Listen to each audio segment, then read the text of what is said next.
तो बेटा आज हम लोग क्लास 10th का जो है वो classification of elements and periodicity देखने वाले हैं। बहुत सारे एलिमेंट्स हमारे पास जो है वो आज की डेट में एग्जिस्ट करते हैं। अगर मैं अप्रोक्सीमेशन की बात करूं तो 118 एलिमेंट्स जो हैं वो एग्जिस्ट करते हैं। तो इन सारे एलिमेंट्स को स्टडी करना मतलब वो फिजिकली कैसे हैं, केमिकली कैसे हैं, ऑक्सीजन से रिएक्ट कर रहे हैं तो क्या बना रहे हैं, नाइट्रोजन से रिएक्ट कर रहे हैं तो क्या बना रहे हैं, एयर के अंदर प्रेजेंट है तो क्या बना रहे हैं, रस्टिंग उनमें हो रही है कि नहीं हो रही। तो इतने सारे एलिमेंट्स की इतनी सारी स्टडीज करना जो है वो थोड़ा सा एक डिफिकल्ट टास्क है, जिसको इजी करने के लिए हम लोगों ने क्या कर रखा है, एक जैसे एलिमेंट्स को, सिमिलर कैरेक्टरिस्टिक्स वाले एलिमेंट्स को, सिमिलर फिजिकल प्रॉपर्टीज वाले एलिमेंट्स को, सिमिलर केमिकल नेचर वाले एलिमेंट्स को ग्रुप करके स्टडी करने का जो है वो मेथड जनरेट कर रखा है, जिसको हम लोग क्लासिफिकेशन जो है वो बोल देते हैं। इससे क्या होता है, बहुत ज्यादा इजी हो जाता है चीजों को समझना, क्योंकि हम लोग ग्रुपिंग कर देते हैं कि ये कुछ 20 तरह के जो एलिमेंट्स हैं वो एक जैसी ये वाली प्रॉपर्टी शो कर रहे हैं, एक जैसी केमिकल प्रॉपर्टी शो कर रहे हैं, जिससे उसको रिमेंबर करना इजी होता है, उसको अंडरस्टैंड करना इजी होता है और उसको स्प्रेड करना जो है वो बहुत ज्यादा इजी हो जाता है। तो बड़ा जी चल रहे हैं इस लेक्चर के अंदर। तो क्लासिफिकेशन ऑफ एलिमेंट्स की डेफिनेशन की अगर मैं बात करूं तो जैसे जैसे बहुत ज्यादा नंबर ऑफ एलिमेंट्स डिस्कवर हो रहे थे तो वैसे वैसे जो है इंडिविजुअली सबको स्टडी करना मुश्किल था। इसीलिए हम लोगों ने चीजों को जो है वो कैटेगराइज किया, क्लासिफाई किया और इसकी जरूरत जो है वो बहुत ज्यादा पड़ गई, जिससे चीजें काफी ज्यादा इजी होगी। This is the need for the classification of elements. Next slide पे बेटा जी मूव कर रहे हैं। तो आगे अगर हम लोग बात करें तो ये जो इंक्रीज हो रहा था एलिमेंट्स का, इसको थोड़ा सा डिफिकल्ट था, इसलिए ऑर्गेनाइज कर दिया। एक जैसे एलिमेंट्स को एक जैसी प्रॉपर्टीज के साथ क्लासिफाई करके जो स्टडी करना है वो इजी होता है। तो ये रिपीटिशन में 2 पॉइंट्स के अंदर अगर बोर्ड्स में 2 नंबर का क्वेश्चन आ रहा है तो ये दोनों पॉइंट्स जो है वो आप इसमें लिख सकते हो कि बहुत सारी प्रॉपर्टीज पे जो है वो सिमिलैरिटीज फाइंड आउट करके हम लोगों ने क्लासिफिकेशन जो है वो कर रखी हैं। तो इस क्लासिफिकेशन की अगर मैं बात करूं तो सबसे पहले एलिमेंट्स को जो है वो डॉबर्नियर्स ने 1829 में जो है वो क्लासिफाई किया था। तो डॉबर्नियर ने एलिमेंट्स को तीन तीन के ग्रुप में जो है वो क्लासिफाई किया। 3 एलिमेंट्स का ग्रुप उसने जो है वो बनाया जिनकी सिमिलर प्रॉपर्टीज थी। और उसने क्या फाइंड आउट किया, मैं अभी आपको नेक्स्ट स्लाइड पे जो है वो बता रहा हूं, फिर इसकी डेफिनेशन पे जो है वो मैं दोबारा से आऊंगा। तो यहां पे देखो 3 एलिमेंट का ट्रायड, ट्रायड का मतलब है 3 एलिमेंट्स का ग्रुप उसने बनाया। उसके अंदर एक एलिमेंट लिथियम, एक एलिमेंट लिया सोडियम, एक एलिमेंट लिया पोटेशियम। तो 3 एलिमेंट्स यहां पे हम लोगों के पास हो गए। अब ये 3 एलिमेंट्स ही क्यों सिलेक्ट किए, क्योंकि इन तीनों एलिमेंट्स की जो प्रॉपर्टीज थी वो एक जैसी थी। तो उसने क्या देखा, या उसने मतलब जिसको बोलते हैं क्या फाइंड आउट किया, कि जो लिथियम का मास है और जो पोटेशियम का मास है, अगर मैं लिथियम के मास और पोटेशियम के मास का सम करूं तो वो 46 है। इसका अगर मैं हाफ कर दूं तो दैट इज 23। मतलब ये जो मिडल वाला एलिमेंट है इस सीरीज का, जो एलिमेंट्स की सिमिलर प्रॉपर्टीज थी, उसके अंदर मिडल वाले एलिमेंट का जो मास है that is equal to the mean of the first and the last element. कैसे, यहां पे देख लो 7 + 39 46 होता है। इन दोनों का अगर मैं मीन लूंगा तो मेरे पास जो है वो 23 आ जाएगा। आई होप बेटा जी ये क्लियर है। नेक्स्ट ट्रायड जो है वो कौन सा चूज किया था, क्लोरीन, ब्रोमीन और आयोडीन वाला ट्रायड जो है वो चूज किया। तो यही सेम काम अगर मैं इसमें करके देखूं तो क्लोरीन का जो मास है वो 35.5 है और साथ में आयोडीन का जो मास है वो 126.5 है। इसका अगर मैं मीन देखूं तो that is equal to 79.5 approximately. तो यहां पे भी देख लो मिडल वाले एलिमेंट का जो मास है that is equal to the mean of the extreme masses, जिसको हम लोग जो है वो ट्रायड 2 बोल देते हैं। सेम काम उसने ट्रायड 3 के साथ किया। तो ट्रायड 3 में कौन कौन से एलिमेंट्स थे, कैल्शियम था, स्ट्रोंशियम था और बेरियम था। यहां पे भी सेम कॉन्सेप्ट जो है वो अप्लाई हो रहा है कि कैल्शियम और बेरियम का मास का जो सम है अगर उसका हाफ कर दें या अर्थमेटिक मीन ले लें तो हम लोगों के पास स्ट्रोंशियम के मास के बराबर जो है वो हो जाता है। आई होप बेटा जी ये क्लियर है। तो इस तरह से जो है वो डॉवर्नियर ने 3 ट्रायड्स जो है वो फाइंड आउट किए। एक बार डेफिनेशन पे इसकी दोबारा आ जाते हैं। तो इसने एलिमेंट्स को इस हिसाब से क्लासिफाई किया, 3 एलिमेंट्स का ग्रुप बनाया जिसकी सिमिलर प्रॉपर्टीज थी। इस मैनर में बनाया कि जो atomic weight of the middle element है, जो बीच वाले एलिमेंट का एटॉमिक वेट है, वो हमारे पास अर्थमेटिक मीन के बराबर है जो उसके एक्सट्रीम एलिमेंट्स प्रेजेंट थे। आई होप बेटा जी ये क्लियर है।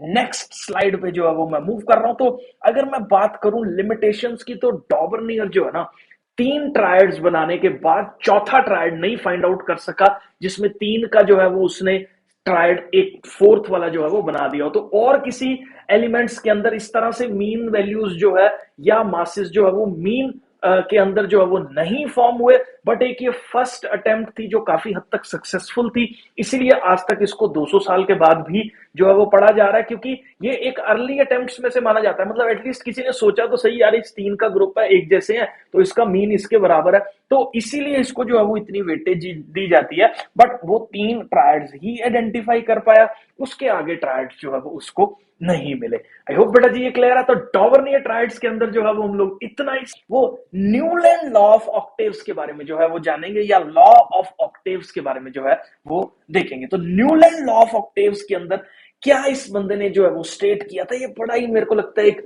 म्यूजिक लवर, मेरे को लगता है ये बंदा था जिसने म्यूजिक के साथ जो है वो एलिमेंट्स के अरेंजमेंट को कंपेयर किया। सारे गा मा पा धा नी सा की धुन के साथ जो है वो एलिमेंट्स को कंपेयर किया। तो मतलब कितना ही, मतलब मैं बोल सकता हूँ रोमांटिक रहा होगा अपने टाइम में, ठीक है, कि एक म्यूजिक को और केमिस्ट्री को जो है वो, इस तरह के बहुत कम साइंटिस्ट वैसे हुए हैं जिसने म्यूजिक और केमिस्ट्री के बीच में जो है वो रिलेशन फाइंड आउट किया है। तो इस बंदे ने जो है वो म्यूजिक और केमिस्ट्री का रिलेशन फाइंड आउट किया। तो इसको अगर हम लोग देखें तो न्यूलैंड लॉ ऑफ ऑक्टेव क्या स्टेट करता है कि एलिमेंट्स को, सबसे बड़ा इंपॉर्टेंट पॉइंट है यहाँ पे, अगर इंक्रीजिंग एटॉमिक मास के हिसाब से अरेंज किया जाए तो हर 8वां एलिमेंट की जो प्रॉपर्टी होती है वो फर्स्ट एलिमेंट के साथ मिलती है। मतलब क्या कहने का कि अगर मेरे पास मान लो बहुत सारे एलिमेंट्स हैं, उन एलिमेंट्स को मैं इंक्रीजिंग एटॉमिक मास के हिसाब से अरेंज करूं, तो जो पहला एलिमेंट है उसकी प्रॉपर्टी 8वें एलिमेंट के साथ जो है वो मिलेगी। That is the Newland law of octaves. तो एवरी 8th एलिमेंट, इसको मैं ना नेक्स्ट स्लाइड पे जो है वो बहुत डिटेल में बहुत प्यार से जो है वो आप लोगों को बताने वाला हूं। तो देखो यहाँ पे सा रे गा मा पा धा नी सा। तो देखो यहाँ पे यही हो रहा है। यहाँ पे lithium, beryllium, boron, carbon, nitrogen, oxygen, fluorine. तो ये first element, second, third, fourth, fifth, sixth, seventh. अब जो 8वां एलिमेंट है विच इज सोडियम, इसकी प्रॉपर्टी जो है वो किससे मिलती है? लिथियम से मिलती है। तो यही इसके अंदर इसने बोला कि अगर एलिमेंट्स को हम लोग इंक्रीजिंग एटॉमिक मासेस के हिसाब से अरेंज करें तो हर 8वां एलिमेंट जो है वो पहले एलिमेंट के साथ सिमिलर प्रॉपर्टीज को जो है वो शो कर रहा है। तो ऐसे देख लो, फ्लोरीन अगर नंबर 1 देखें तो 2, 3, 4, 5, 6, 7, 8। तो 8वां एलिमेंट इसका क्लोरीन है, जिसकी प्रॉपर्टी जो है वो फ्लोरीन के साथ ही मिलेगी। तो ये एकदम म्यूजिकल कॉन्सेप्ट के अंदर जो है इसने केमिस्ट्री को, एलिमेंट्स को अरेंज कर दिया।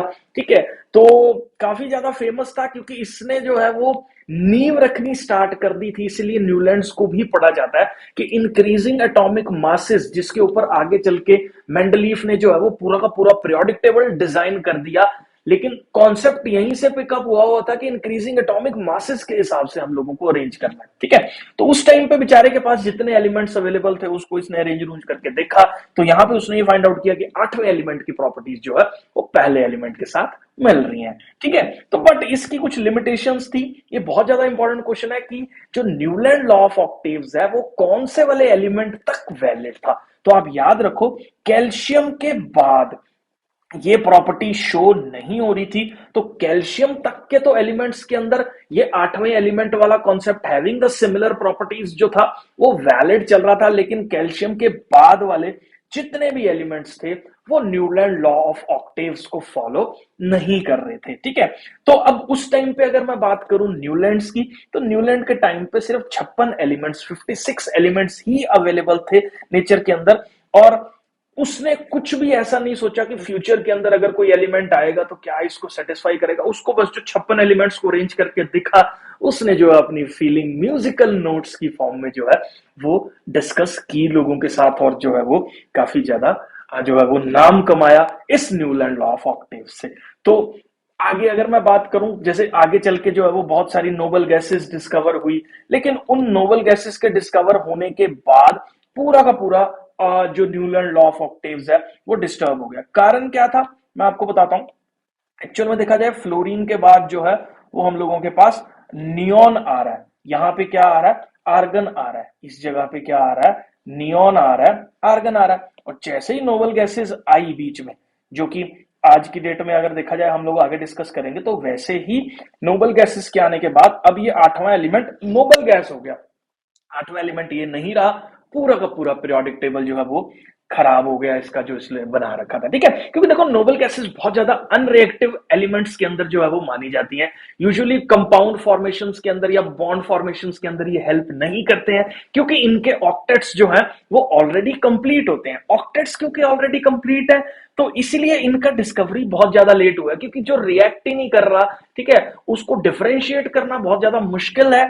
ठीक है, जिसकी वजह से जो ये नोबल गैसेस है काफी लेट डिस्कवर हुई। न्यूलैंड के टाइम पे नोबल गैसेस नहीं थी, लेकिन जैसे ही नोबल गैसेस डिस्कवर हुई वैसे ही न्यूलैंड्स का जो पूरा का पूरा पीरियोडिक टेबल बेचारे ने डिजाइन कर रखा था, वो सारा का सारा पीरियोडिक टेबल जो है वो खराब हो गया।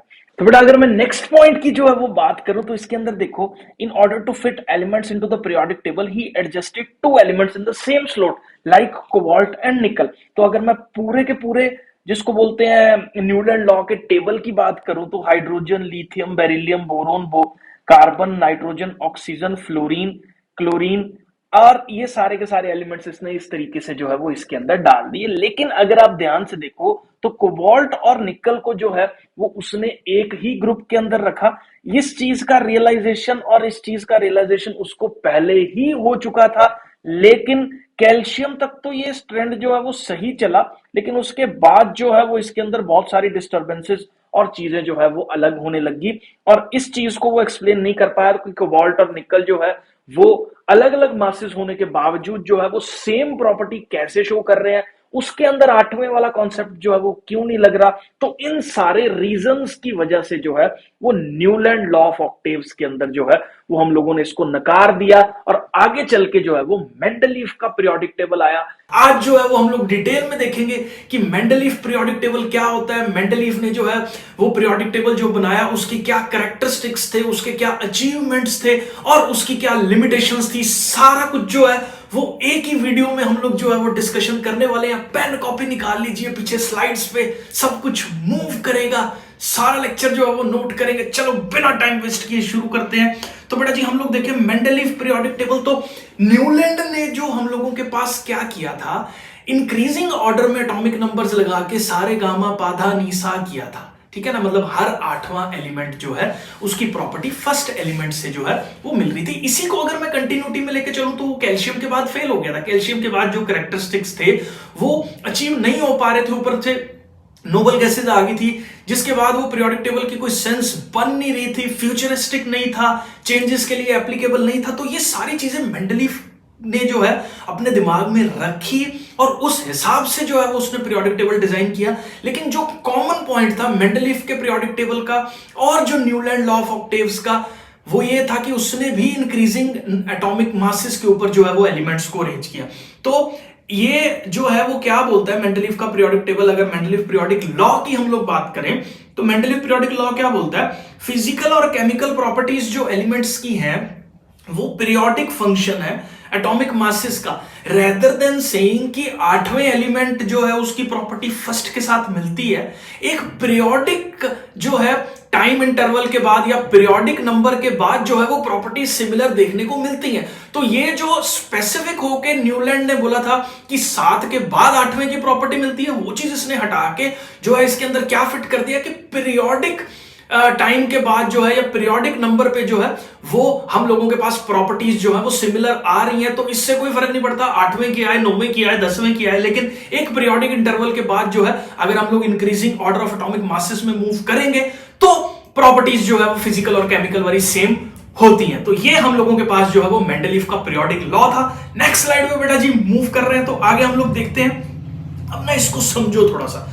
अगर मैं जो है वो मेंडलीफ के पीरियोडिक टेबल की बात करूं तो मेंडलीफ के पीरियोडिक टेबल के अंदर कितने ग्रुप्स हैं, तो ध्यान से देखो ग्रुप्स क्या होते हैं। ग्रुप्स ऐसे एलिमेंट्स हैं जो मेंडलीफ ने अरेंज किए और उनकी प्रॉपर्टीज सिमिलर है एक दूसरे के साथ। देखो यहां पे ग्रुप 1, 2 से लेके 8 तक। तो मेंडलीफ के पीरियोडिक टेबल में अगर मैं बात करूं तो मेंडलीफ के पीरियोडिक टेबल में जो है वो टोटल 8 ग्रुप ऑफ एलिमेंट्स जो है वो प्रेजेंट होते हैं। और कितने पीरियड्स प्रेजेंट है मेंडलीफ के पीरियोडिक टेबल में, तो 1, 2, 3, 4, 5, 6, तो 6 पीरियड्स जो थे वो मेंडलीफ के पीरियोडिक टेबल के अंदर जो है वो प्रेजेंट थे। अब क्वेश्चन ये आता है कि मेंडलीफ ने जो है वो सारा काम कैसे किया। एक बार इस टेबल पे मैं बाद में आता हूं, नेक्स्ट स्लाइड पे बहुत सारी चीजें जो है इससे कोरिलेटेड हम लोगों ने लिखी हुई है, पहले उनको रीड आउट करते हैं, फिर दोबारा से इसके पीरियोडिक टेबल के ऊपर जो है वो आएंगे। तो जब मेंडलीफ जो है वो एलिमेंट्स को क्लासिफाई करने के लिए अपने एफर्ट्स लगा रहा था, तो मेंडलीफ के टाइम पे जो है वो टोटल कुछ 63 के आसपास जो है वो एलिमेंट्स प्रेजेंट थे, जिनको उसने जो है वो increasing order of their atomic masses के ऊपर जो है वो अरेंज कर दिया। अब पीरियोडिक टेबल को 7 जो है वो हॉरिजॉन्टल रोज के अंदर डिवाइड किया गया। यहां पे देखो ये टोटल के टोटल जो है यहां पे 6 आएगा, 6 हॉरिजॉन्टल रोज के अंदर पीरियोडिक टेबल को डिवाइड किया गया और 7 वर्टिकल कॉलम्स के अंदर जो है वो आपको पीरियोडिक टेबल को डिवाइड किया गया। इस पीरियोडिक टेबल के अंदर ना एक्चुअली अगर आप ध्यान से देखो थोड़ा सा, तो एक ग्रुप 0 इसने बाद में ऐड किया, जो कि हम लोगों के पास कौन से वाला है, नोबल गैसेस की कैटेगरी के अंदर जो है वो हम लोगों के पास आता है। तो 6 इसमें पीरियड्स थे और जो है टोटल 8 हमारे पास जो है वो ग्रुप्स थे। तो यहां पे इस तरीके से जो है वो ग्रुपिंग जो है वो इसकी हो रखी है। आई होप बेटा जी ये क्लियर है। वर्टिकल कॉलम्स को इसने क्या बोल दिया था, ग्रुप बोल दिया था। ग्रुप 0 उसने बाद में ऐड किया मेंडलीफ के पीरियोडिक टेबल ने, जिसके अंदर जो है वो नोबल गैसेस उसने रखी, ठीक है, जो लेटर स्टेजेस में डिस्कवर हुई। एलिमेंट्स जो सेम प्रॉपर्टीज के थे उसने सेम ग्रुप में रखे। जो एलिमेंट्स की प्रॉपर्टीज फिजिकल कैरेक्टरिस्टिक्स एक दूसरे के साथ मिल रही थी, जिन एलिमेंट्स की केमिकल कैरेक्टरिस्टिक्स एक दूसरे के साथ मिल रही थी, वो सारे के सारे जो है एक्चुअली ना मैं आपको बताऊं तो इसने बहुत ज्यादा एफर्ट लगाया पीरियोडिक टेबल के डिजाइन में।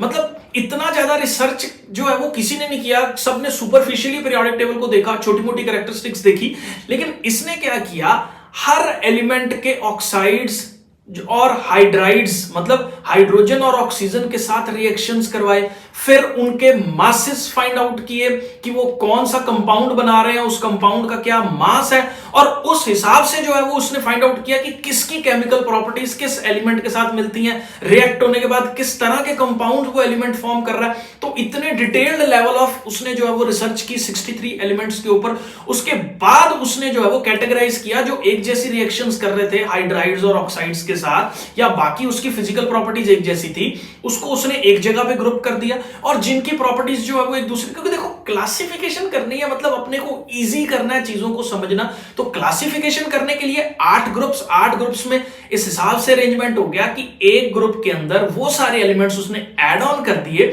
जिनकी कैरेक्टरिस्टिक्स एक दूसरे के साथ, कैरेक्टरिस्टिक्स के अंदर फिजिकल प्रॉपर्टीज आ जाती हैं, केमिकल प्रॉपर्टीज आ जाती हैं, ये सारी एक दूसरे के साथ जो है वो मिलती थी, ठीक है। तो he majorly discovered the chemical properties of the element by comparing them with the hydrogen and oxygen. तो हाइड्राइड्स और ऑक्साइड्स का फॉर्मेशन या रिएक्शंस उसने करवाई, जिसके बाद उसने जो है वो मेजरली केमिकल प्रॉपर्टीज को जो है वो स्टडी किया। तो केमिकल प्रॉपर्टीज के अंदर ये दो ही चीजों से उसने मेजर रिएक्शन करवाया, एक तो हाइड्रोजन से और दूसरा जो उसने मेजर रिएक्शन करवाया वो हम लोगों के पास ऑक्सीजन से था।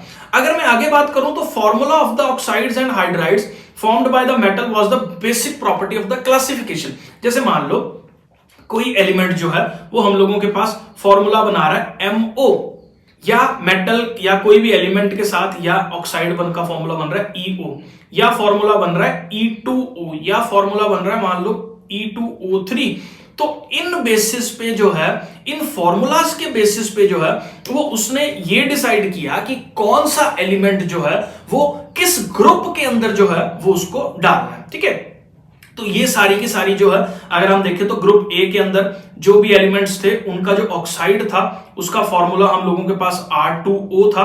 जैसे देख लो सोडियम है, ऑक्सीजन है, क्लास 9th में भी पढ़ा है हमने, तो इसका फॉर्मूला हम लोगों के पास क्या बनता है, Na2O बनता है। तो इस ग्रुप के अंदर जितने भी ऑक्साइड्स थे वो सबके फॉर्मूला Na2O बन रहे थे, Li2O बन रहे थे, K2O बन रहे थे, तो इसलिए उसने सेम उसमें रख दिया। ऐसे ही beryllium, magnesium, calcium, zinc, strontium, cadmium, barium और मरकरी ले लिया। फिर boron, aluminium, scandium, gallium, yttrium, indium, lanthanum, और ये सारे के सारे एलिमेंट्स जो है वो इसने इसमें ले लिए। कैल्शियम, कार्बन वाले एलिमेंट्स यहाँ ले लिए, नाइट्रोजन यहाँ ले लिए, ऑक्सीजन यहाँ ले लिए, फ्लोरीन वाले यहाँ ले लिए, और जो ये लास्ट वाला ग्रुप है ना इसमें इसने 3-3 एलिमेंट्स जो है वो यहां पे रख दिए। लेकिन एक चीज आपको ध्यान देनी है कि सारे के सारे जो है वो एटॉमिक मासेस इंक्रीजिंग ऑर्डर में है। जैसे देखो ये 1 है, उस टाइम पे हीलियम था नहीं, बाद में डिस्कवर हुआ। उसके बाद लिथियम जो था, फिर बेरिलियम जो था, फिर बोरोन, फिर कार्बन, फिर नाइट्रोजन, फिर ऑक्सीजन, फिर फ्लोरीन, तो सब इंक्रीजिंग ऑर्डर के अंदर जो है वो यहाँ पे उसने अरेंज किया। लेकिन अगर आप थोड़ा सा ध्यान देखो ना बेटा, ध्यान से देखो इसको अगर, तो इस जगह पे भी सारा इंक्रीजिंग ऑर्डर होना चाहिए। तो देखो 54.94, 55.85, 58.93 और फिर 58.71। तो यहां पे देखो इंक्रीजिंग ऑर्डर नहीं रहा। आइडियली जो है वो निकल इधर आना चाहिए था, कोबाल्ट जो है वो इधर आना चाहिए था, क्योंकि निकल का मास कोबाल्ट से कम है। तो ये कुछ इसके डिफेक्ट्स के अंदर जो है, मतलब कुछ ऐसे चुनिंदा थोड़े से एलिमेंट्स इसने फाइंड आउट किए जो कि इन कैरेक्टरिस्टिक्स को जो है वो सेटिस्फाई नहीं कर रहे थे, इंक्रीजिंग ऑर्डर वाली कैरेक्टरिस्टिक्स को। आगे हम लोग डिस्कस करने वाले हैं। लेकिन ये पीरियोडिक टेबल इतना फेमस क्यों हुआ? क्योंकि ये इतना फ्यूचरिस्टिक था। जैसे देखो यहां पे इसने जगह छोड़ दी, यहां पे जगह छोड़ दी, बहुत सारे एलिमेंट्स जो है मान लो उस टाइम पे अवेलेबल नहीं थे, तो जो है उसने बोला कि इस जगह पे ये इस टाइम पे एलिमेंट अवेलेबल नहीं है, अगर फ्यूचर में जाके ये पर्टिकुलर एलिमेंट डिस्कवर होता है तो उसकी कैरेक्टरिस्टिक्स जो है वो इस पर्टिकुलर ग्रुप के साथ या इस पर्टिकुलर चीज के साथ जो है वो मिलती होंगी। मतलब कितना फ्यूचरिस्टिक अप्रोच है। मतलब अगर कोई लेमैन को बताया जाए कि भाई इसने ऐसे एलिमेंट्स को डिस्कवर कर लिया, उसकी केमिकल कैरेक्टरिस्टिक्स, फिजिकल प्रॉपर्टीज सब डिस्कवर कर लिया, लेकिन एलिमेंट अभी नहीं फाइंड आउट हुआ, बाकी सब कुछ उसने एलिमेंट के बारे में जो है बता दी। मतलब ये कुछ अंतर्यामी टाइप का पुरुष है क्या? इसलिए इतना ज्यादा फेमस जो है ये पीरियोडिक टेबल हुआ, क्योंकि ऐसे एलिमेंट्स, इतना एक विजनरी अप्रोच लेके चलना कि फ्यूचर में अगर एलिमेंट डिस्कवर हो रहा है उसकी फिजिकल केमिकल कैरेक्टरिस्टिक्स बता रहा है, उसके लिए जगह छोड़ रखा है। तो मतलब इतना ज्यादा डिटेल्ड और इतना ज्यादा घुस के जो है वो ये पीरियोडिक टेबल मेंडलीफ ने जो है वो डिजाइन किया था। ठीक है, आगे मैं बात करूं अगर इसकी अचीवमेंट्स के बारे में, तो इंपॉर्टेंस और अचीवमेंट्स के बारे में अगर डिस्कशन करें तो systematic study of the elements through the arrangement,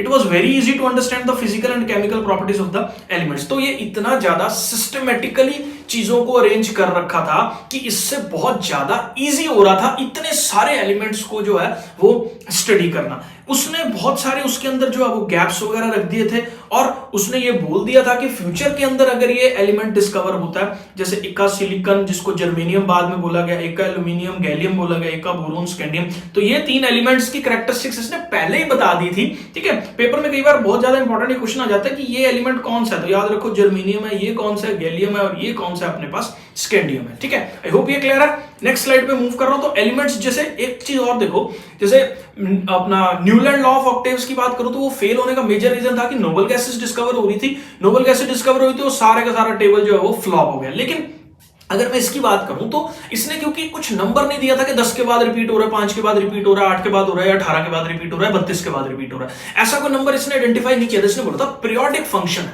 periodic function है मतलब एक पर्टिकुलर टाइम के बाद उसको रिपीट होना है। तो जिसकी वजह से क्या हुआ कि हीलियम, आर्गन, नियॉन जैसे एलिमेंट्स जब लेटर ऑन स्टेजेस में डिस्कवर किए गए तो उसको एक ग्रुप 0 के अंदर रख दिया गया। बाकी सारा का सारा पीरियोडिक टेबल जो है वो एज इट इज रहा, सिर्फ एक ग्रुप 0 ऐड ऑन कर दिया गया जिसके अंदर हमने सारे नोबल गैसेस लगा दिए। बाकी किसी एलिमेंट की कैरेक्टरिस्टिक्स को जो है वो हमने चेंज नहीं किया, और इतना फ्यूचरिस्टिक होने की वजह से इतना ज्यादा फेमस मेंडलीफ का पीरियोडिक टेबल जो है वो हम लोगों के पास रहता है। ठीक है, he did atomic mass correction of the doubtful elements on the basis of their position and properties. तो उस टाइम पे क्योंकि देखो इतने ज्यादा हम लोगों के पास साइंस डेवलप नहीं थी, अगर हम इतने साल पहले की बात करें, धीरे धीरे जो है वो क्वांटम मैकेनिक्स डेवलप होनी शुरू हुई, एटम के स्ट्रक्चर्स के बारे में लोगों ने जानना शुरू किया, ठीक है। तो उस टाइम पे बहुत सारे एलिमेंट्स हैं जिनके एटॉमिक मासेस गलत कैलकुलेट हुए थे या कुछ उनके एटॉमिक मासेस के अंदर प्रॉब्लम्स थी। तो ऐसे बहुत सारे एटॉमिक मासेस उसने अपने पीरियोडिक टेबल की पोजीशंस के हिसाब से जो है वो वेरी करवा दिए, मतलब चेंज कर दिए, जो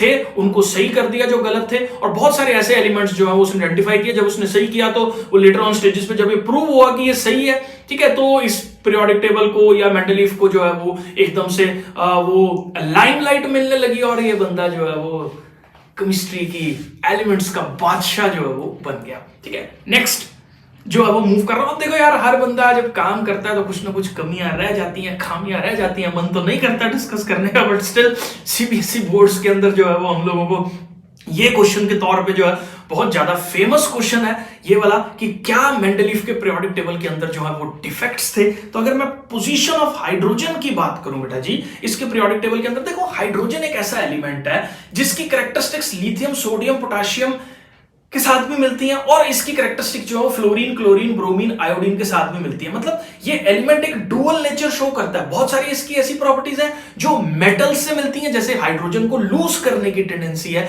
वो इसकी मेटल से मिलती है, लेकिन बहुत सारी दूसरी साइड पे इसकी ऐसी भी कैरेक्टरिस्टिक्स हैं जो हम लोगों के पास नॉन मेटल से मिलती है। जैसे हाइड्रोजन भी इलेक्ट्रॉन को एक्सेप्ट करके हाइड्राइड्स का फॉर्मेशन जो है वो कर देता है। मतलब देखो हाइड्रोजन दोनों काम कर लेता है, H पॉजिटिव लूज करके एक इलेक्ट्रॉन भी लूज कर देता है। यहां पे ये मेटालिक नेचर को शो कर रहा है, लेकिन हाइड्रोजन की एक और खासियत है कि इलेक्ट्रॉन को गेन करके ये हाइड्राइड का फॉर्मेशन भी कर लेता है। तो दो नाव में सवार है हाइड्रोजन। कुछ प्रॉपर्टीज इसकी हेलोजेंस के साथ मिल रही है जिसमें फ्लोरीन, क्लोरीन, ब्रोमीन, आयोडीन आ रहा है, और बहुत सारी कैरेक्टरिस्टिक्स जो है इसकी लिथियम, सोडियम और पोटेशियम जैसे एलिमेंट्स के साथ मिल रही है। तो इसकी पोजीशन जो है वो कई बार जब इससे क्वेश्चन पूछे गए कि यार ये मेंडलीफ ने जो है वो पीरियोडिक टेबल के अंदर, मैं आपको दिखाता हूं, हाइड्रोजन यहां रख दिया और यहां पे कैरेक्टरिस्टिक्स तो इसकी इसके साथ भी मिल रही हैं, तो वो कह रहा है भाई सिमिलर एलिमेंट्स जो है वो एक ग्रुप में, तो हाइड्रोजन को जो है वो तूने यहां क्यों नहीं रखा। तो इस तरह के क्वेश्चंस के आंसर जो है वो मेंडलीफ उस टाइम पे नहीं दे पाया, तो इसलिए इसकी जो पोजीशन थी ये थोड़ा सा कंट्रोवर्शियल रही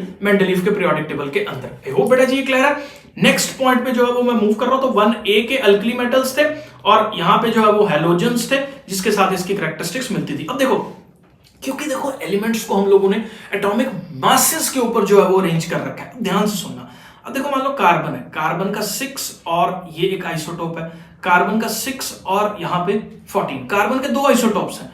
इन दोनों आइसोटोप्स की आपस में जो कैरेक्टरिस्टिक्स हैं वो थोड़ी बहुत डिफरेंस है क्योंकि ये रेडियो एक्टिव है, लेकिन मेजरली केमिकल प्रॉपर्टीज एक दूसरे के साथ मिलती हैं। लेकिन अगर मेंडलीफ के पीरियोडिक टेबल की बात करें, क्योंकि मेंडलीफ का पीरियोडिक टेबल किसके ऊपर बेस्ड था, उसने एलिमेंट्स को increasing order of atomic masses में अरेंज कर रखा था। मतलब आइडियली अगर देखा जाए तो कार्बन 12 का मास कार्बन 14 से अलग है, तो these elements should be treated as different entities in the Mendeleev periodic table. लेकिन आइसोटोप्स के बारे में जो है वो कोई भी चीज मेंडलीफ के पीरियोडिक टेबल के अंदर जो है वो प्रेजेंट नहीं थी। तो जब उससे ये क्वेश्चंस पूछे गए कि यार हाइड्रोजन के आइसोटॉप्स कहां पे जो है वो तुम लोग प्लेस करोगे, क्योंकि आपने मासेस के बेसिस पे अरेंज कर रखा है, तो आइसोटॉप्स के तो मास डिफरेंट होते हैं, लेकिन कार्बन को कहां पे प्लेस करोगे। तो ये एक कंट्रोवर्शियल फैक्टर फिर से जो है वो जनरेट हो गया, या एक डिफेक्ट हो गया मेंडलीफ के पीरियोडिक टेबल में, जिसमें कि वो पोजीशन ऑफ आइसोटॉप्स को जो है वो नहीं कैटर कर पाया, या उसके आंसर्स जो है उसका पीरियोडिक टेबल नहीं कर पाया। आई होप बेटा जी क्लियर है। नेक्स्ट जो है अगर हम लोग बात करें एनॉमलस पोजीशंस की, तो कुछ ऐसे एलिमेंट्स हैं मैंने आप लोगों के साथ भी डिस्कस किया, जैसे आर्गन। देखो, without any proper justification in some cases the elements of the higher atomic number precedes the element with the lower atomic number. मतलब कई जगह पे पहले हायर वाला मास आ रहा है, फिर लोअर वाला मास आ रहा है, जैसे ये कोबाल्ट और निकल के केस में, और आर्गन और पोटेशियम के केस में। मैं दिखाता हूं आपको यहाँ पे, जरा ये ध्यान से देखो। इस जगह पे तो मैंने आपको बता ही दिया कि आइडियली निकल इधर आना चाहिए था, कोबाल्ट इधर आना चाहिए था। इस चीज को ये एक्सप्लेन नहीं कर पाया। और आगे अगर हम लोग बात करें तो ये जो अपने पास ये अपना पोटेशियम है, पोटेशियम और आर्गन इस वाले पीरियोडिक टेबल में ना यहाँ पे मेंशन्ड नहीं है, लेकिन जब उसको ग्रुप 0 में रखा गया था तो वो 40 नंबर जो है वो उसका पहले आ जाता है, ठीक है, क्योंकि वो ग्रुप 0 में जो है वो डाल दिया गया था। तो इस तरह की कुछ पोजीशंस थी मेंडलीफ के पीरियोडिक टेबल के अंदर जिसको मेंडलीफ जो है वो एक्सप्लेन नहीं कर पाया, ठीक है। नेक्स्ट देखो, three elements whose atomic weights were corrected on the basis of their position of the Mendeleev. तो ऐसे कौन से तीन एलिमेंट्स थे, बहुत ज्यादा इंपॉर्टेंट क्वेश्चन जो है वो यहां पे बनता है कि कौन से ऐसे तीन एलिमेंट्स थे, या हम लोगों ने अभी बात करी कि मेंडलीफ के अचीवमेंट्स थे, जहां पे हमने ये बोला कि मेंडलीफ ने जो है वो बहुत सारे ऐसे एटम्स के मासेस को जो है वो करेक्ट कर दिया। तो कौन कौन से ऐसे एटम्स थे जिनके मासेस को करेक्ट कर दिया था? तो एक तो गोल्ड था, एक बेरिलियम था, एक प्लेटिनम। ये तीन इकलौते ऐसे एलिमेंट्स थे जिनके एटॉमिक मासेस को जो है वो मेंडलीफ ने करेक्ट किया था। आई होप बेटा जी ये क्लियर है। नेक्स्ट अगर मैं बात करूं तो कुछ एलिमेंट्स ग्रुप 3 के और 5 के मेंडलीफ के पीरियोडिक टेबल में have the same general formula of hydrides but they are placed in the different groups because are metals and कुछ जो है वो नॉन मेटल। तो बहुत सारे ऐसे एलिमेंट्स थे, जैसे मैं ना आपको बताता हूं, क्योंकि हाइड्रोजन देखो एक डुअल नेचर शो कर रहा है। अब हम लोगों के पास बहुत सारे ऐसे एलिमेंट्स हैं जिनकी वैलेंसीज की अगर मैं बात करूं, जैसे NH3 की बात करूं, ठीक है, और इधर से अगर मैं एल्यूमिनियम के साथ अगर कंपाउंड बना रहा हूं हाइड्रोजन का, तो AlH3 कंपाउंड जो है या BH3 कंपाउंड जो है वो बन रहा है। अब क्वेश्चन ये अराइज हुआ कि आपने नाइट्रोजन के हाइड्राइड और बोरोन के हाइड्राइड का फॉर्मूला तो सेम था, लेकिन इन दोनों को जो है वो सेम ग्रुप में क्यों नहीं रखा? क्योंकि आपने जो क्लासिफिकेशन है वो हम लोगों के पास इन फॉर्मूलाज के हिसाब से कर रखी है, तो ये दोनों भी एक ही फॉर्मूला के अंदर आने चाहिए। बट मेंडलीफ ने इसको कैसे जस्टिफाई किया कि ये जो है ये हमारे पास एक नॉन मेटल वाली कैरेक्टरिस्टिक के अंदर आता है, और ये जो है वो मेटल वाली कैरेक्टरिस्टिक के अंदर आता है। वो मेटल और नॉन मेटल को एक ग्रुप में नहीं रख सकता, क्योंकि इनकी बहुत सारी फिजिकल प्रॉपर्टीज जो है वो एक दूसरे के साथ नहीं मिलती हैं, जिसकी वजह से जो है वो इस तरह का काम इसने किया। ठीक है, बाकी कुछ एलिमेंट्स थे जिनकी वेरिएबल वैलेंसीज थी, ठीक है, वो उस तरह के जस्टिफिकेशंस इसने जो बहुत ज्यादा प्रॉपरली नहीं एक्सप्लेन कर पाया उस पर्टिकुलर टाइम पे। बाकी तो मॉडर्न पीरियोडिक टेबल की शुरुआत जो है वो करेंगे हेनरी मोजले का नाम अगर मॉडर्न पीरियोडिक टेबल की शुरुआत करे तो शुरुआती दिनों में हेनरी मोजले ही एक ऐसा आदमी था जिसने सबसे पहले जो है वो पीरियोडिक टेबल की स्थापना की, जो मॉडर्न वाला पीरियोडिक टेबल है। तो बेटा जी इसके अंदर अगर मैं बात करूं, देखो हर चीज जो है वो इवॉल्व करती है स्टेप बाय स्टेप। तो मेंडलीफ ने जो है वो एटॉमिक मासेस के बेसिस पे जो है वो एलिमेंट्स को इंक्रीजिंग ऑर्डर में अरेंज किया था। इसने थोड़ा सा जो है वो चेंज किया, जिसके अंदर इसने क्या बोला कि एटॉमिक मास की जगह जो है वो एटॉमिक नंबर एक ज्यादा बेटर प्रॉपर्टी है पीरियोडिक क्लासिफिकेशंस को समझने के लिए। क्योंकि देखो अगर मैं मेंडलीफ के टाइम की बात करूं तो एटॉमिक नंबर, प्रोटॉन्स, न्यूट्रॉन्स, इस तरह के कॉन्सेप्ट्स बहुत ज्यादा कोई डेवलप नहीं थे, लेकिन मेंडलीफ ने जो है वो मासेस को जो है वो इस्तेमाल किया था। बट मोजले के टाइम पे जो है वो 1913 के आसपास की अगर मैं बात करूं तो बहुत सारे कॉन्सेप्ट्स जो है वो डेवलप हो रहे थे। हेनरी मोजले खुद एक स्पेक्ट्रोस्कोपिस्ट था जो कि रेडिएशंस को या फिंगरप्रिंट्स को जो है वो एलिमेंट्स के स्टडी करता था। एलिमेंट्स के फिंगरप्रिंट्स क्या होते हैं, उसके ऊपर लाइट की रेडिएशंस डाल के डिफरेंट कलर की लाइट्स जो एमिट होती थी उनसे जो है वो कलर स्पेक्ट्रम बनाने का काम करता था। फिजिस्ट था ये, केमिस्ट्री से कोई बहुत ज्यादा लेना देना नहीं था। लेकिन अगर मैं इसकी बात करूं तो इसने जो है वो क्या फाइंड आउट किया, तो इसने ये देखा कि एलिमेंट्स के अंदर जो उसकी रेडिएशंस एमिट कर रहा है, जो रेडिएशंस लाइट की वो एलिमेंट एमिट कर रहा है, वो लाइट की रेडिएशंस की जो फ्रीक्वेंसी है वो एटॉमिक नंबर के प्रोपोर्शनल होती है। तो यहां से इसने ये बोला कि एटॉमिक नंबर एक ज्यादा मोर फंडामेंटल जो है वो पीरियोडिक क्लासिफिकेशन के लिए यूज होना चाहिए रादर देन एटॉमिक मास। तो इसने एक सजेशन दिया कि अगर आप एटॉमिक मास की जगह एटॉमिक नंबर कर दो तो ये सारा का सारा जो नॉर्मली मेंडलीफ वाला है वो सारा दूर हो जाएगा, आइसोटोप्स का कॉन्सेप्ट दूर हो जाएगा, क्योंकि वहां पे डिफरेंट मासेस को हम लोग सेम एलिमेंट ही ट्रीट करेंगे। क्योंकि जैसे मान लो अगर मैं बात करूं कार्बन 612 है और कार्बन 614 है, मेंडलीफ के पीरियोडिक टेबल में इनकी अलग अलग जगह होनी चाहिए थी, लेकिन अगर मैं उस चीज को चेंज करके उसको एटॉमिक नंबर के बेसिस पे कर दूं तो ये सारा का सारा प्रॉब्लम जो है वो खत्म हो जाता। तो उसने जो है वो मॉडर्न पीरियोडिक टेबल लॉ दिया जिसमें इसने ये बोला कि properties of the elements are periodic function of their atomic number. तो मॉडर्न पीरियोडिक टेबल की अगर मैं बात करूं तो मॉडर्न पीरियोडिक टेबल के अंदर जो आज की डेट में भी even 110 years down the line भी जो है वो एकदम वैलिड है और चीजें जो है वो सेम तरीके से हम लोग इस्तेमाल कर रहे हैं। 7 पीरियड्स होते हैं और 18 ग्रुप्स जो है इस पर्टिकुलर मॉडर्न पीरियोडिक टेबल के अंदर जो है वो प्रेजेंट है। ऐसा बोला जाता है कि ये बहुत छोटी उम्र में, ये मेरे को लगता है अप्रोक्सीमेटली शायद 23 इयर्स का था जब इसने ये मॉडर्न पीरियोडिक टेबल का लॉ जो है वो दिया था। और 1917 के अंदर फर्स्ट वर्ल्ड वॉर के अंदर जिस लैब में रिसर्च कर रहा था उसके ऊपर जो है वो बम गिरता है और इसकी जो है वो मौत हो जाती है। तो ये बहुत कम ऐसे छोटी एज के साइंटिस्ट में से है जितने इतना रेवोल्यूशनरी चेंज जो है वो किया, जो आज 100 साल के बाद भी जो है वो हम लोग मॉडर्न पीरियोडिक टेबल की फॉर्म में जो है वो देख रहे हैं। आई होप ये क्लियर है। नेक्स्ट जो है वो मैं मूव कर रहा हूं। अगर मैं मेटल्स की बात करूं तो पूरे के पूरे पीरियोडिक टेबल में ना 78% ऐसे एलिमेंट्स हैं जिनकी कैरेक्टरिस्टिक्स जो है एक जैसी हैं, और मेटल्स उनको जो है वो बोला जाता है। और कुछ लगभग हमारे पास जो है वो लेफ्ट साइड पे जो है वो मेटल्स लोकेटेड है।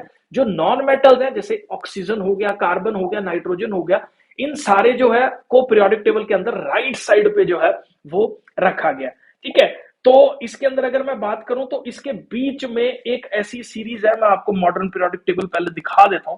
देखो ध्यान से जरा, जिसको मैं अभी रेड पेन से सर्कल कर रहा हूं, ये सारे के सारे जो हैं ये मेटल्स वाली कैटेगरी के अंदर जो है वो हम लोगों के पास आते हैं मॉडर्न पीरियोडिक टेबल के अंदर। देखो मॉडर्न पीरियोडिक टेबल में कितने ग्रुप्स हैं, 1 से लेके यहां पे 18 तक टोटल हमारे पास कितने ग्रुप्स प्रेजेंट हैं? 18 ग्रुप्स जो है वो मॉडर्न पीरियोडिक टेबल के अंदर प्रेजेंट है। अगर मैं पीरियड्स की बात करूं तो मॉडर्न पीरियोडिक टेबल के अंदर टोटल 7 पीरियड्स हैं। इसके बाद ये लेंथेनॉइड एक्टेनॉइड्स जो है वो यहीं से खिसका के इसको जो है वो नीचे किया गया ताकि पीरियोडिक टेबल की शेप खराब ना हो। ये मैं बाद में डिस्कस करूंगा। तो ये सारे के सारे हम लोगों के पास मेटल्स वाली कैटेगरी में आ जाते हैं। जो ये वाले हैं वो हम लोगों के पास नॉन मेटल्स वाली कैटेगरी में आ जाते हैं।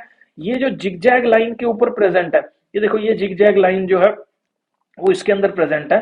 तो ये कुछ ऐसे एलिमेंट्स हैं जिनकी कैरेक्टरिस्टिक्स मेटल्स से भी मिलती हैं और नॉन मेटल्स से भी मिलती हैं। तो इनका नाम जो है वो हम लोग मेटलॉइड्स बोल देते हैं, ऐसे एलिमेंट जिनकी सेम कैरेक्टरिस्टिक्स जो है वो मेटल्स और नॉन मेटल्स के जैसी हमारे पास होती हैं। ठीक है, आई होप ये क्लियर है।